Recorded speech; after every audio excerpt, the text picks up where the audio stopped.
Good morning from Berkey. We're down here getting our stuff. We got all the spraying done over the weekend. I sprayed that corn late Saturday night. Dad came down yesterday morning and we got her done. And we had a little more rain overnight. We had about 6/10 here, 4/10 back at home. So all good things. We're gonna get our trailer with what's left of our chemicals taken back home. Dad's gonna take the semi here. He had to bring water down, so that's why he's here. Let's have a good week.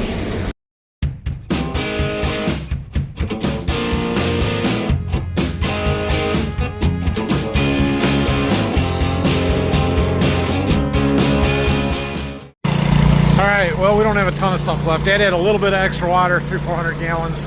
Just going to leave it in the tanks down here because we're going to have to come down and spray fungicide at some point. We're going to need water. Probably. I mean, we're probably going to need water. Depends on if we do it with the drone or the big sprayer and how much water we need and whether or not it rains between now and then. We should get rain and have plenty, but either way.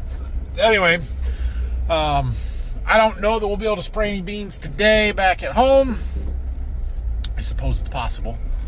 Probably unlikely. We'll let the rain soak up for a little bit. It's wetter here. We had more rain here for sure.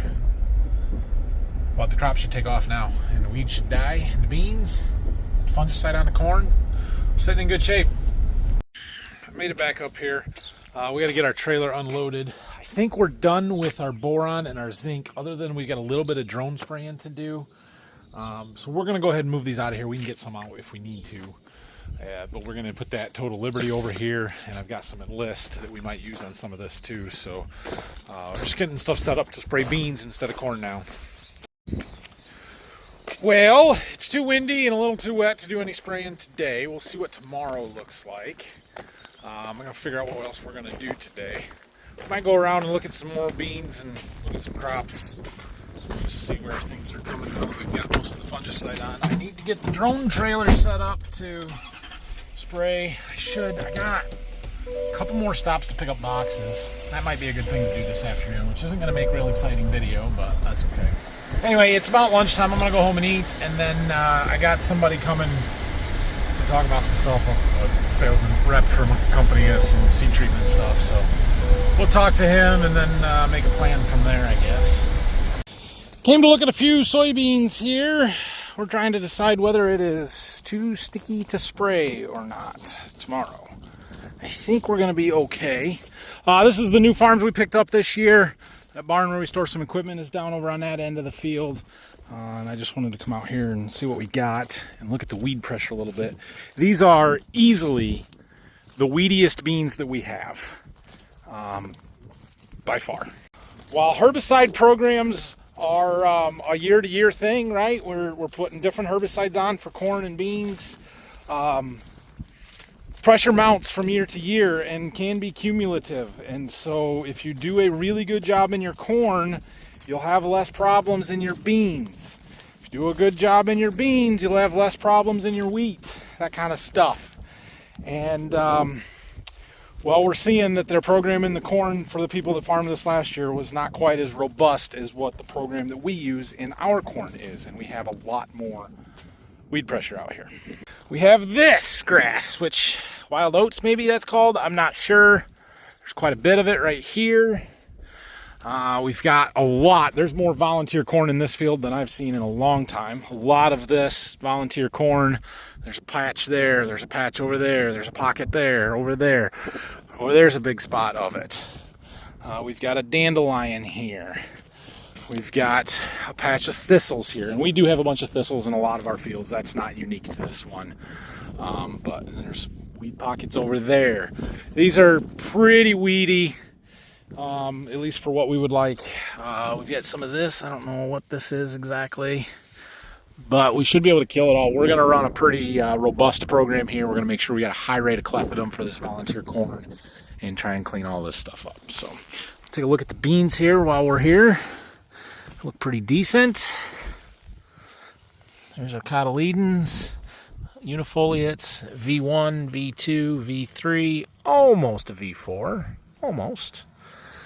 Don't see any flowers yet. There may be some out here somewhere. Probably not quite. Just didn't get stuff planted early enough to get flowers. when we were hoping to.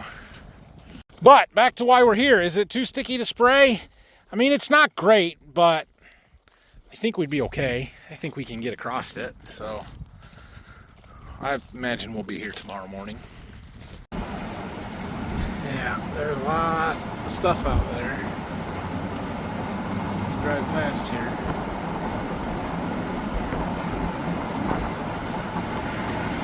I think we'll be alright. I think we can get it sprayed. Things don't look terrible. They're coming along pretty nice. Dad's getting his doors made. So he tore this concrete out last week? Yeah, last week. Today's Monday.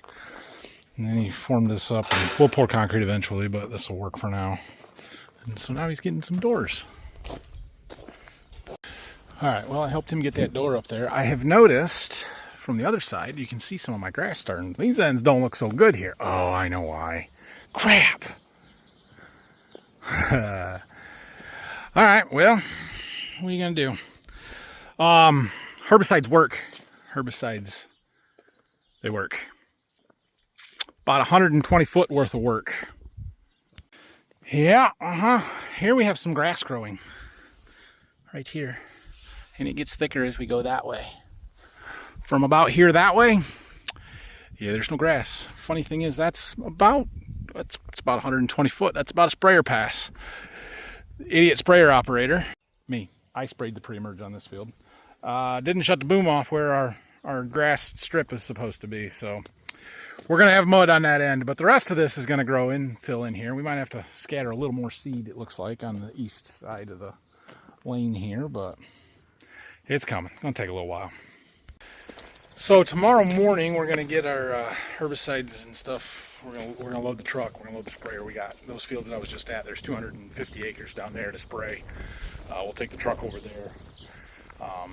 Dad's gonna get going, get a bunch of stuff sprayed here. So the next 2 days we'll get a lot done.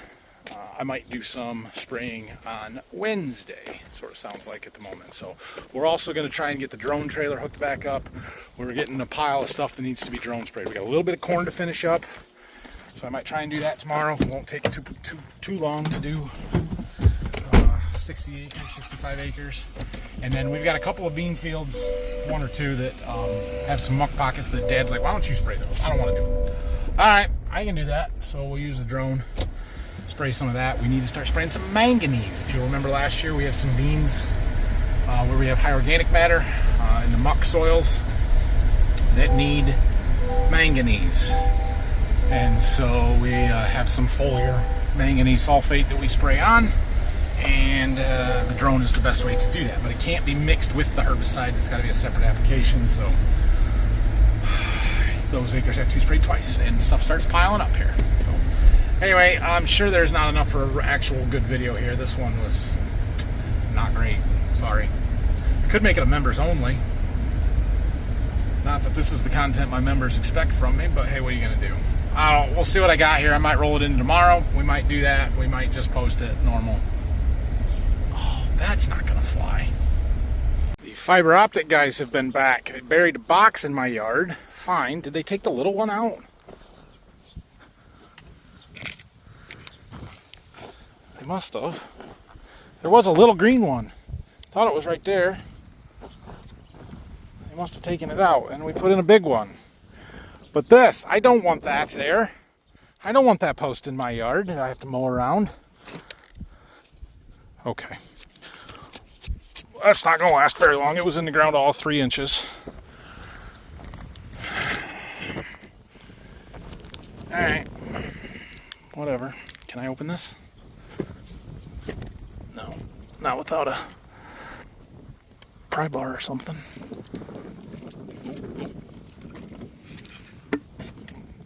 Just a conduit.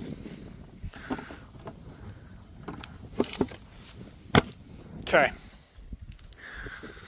Question is, will it be worth signing up for that versus my Starlink that I have now that works? Somebody told me you can get Spectrum. You can get like 2 gig data for $50 a month or 40 some bucks a month. That'd be incredible if I could do that. So if that's the case, we'll probably sign up. I don't know. Anyway, I got baseball tonight, so have a great night. Thanks for watching. We'll see you guys tomorrow.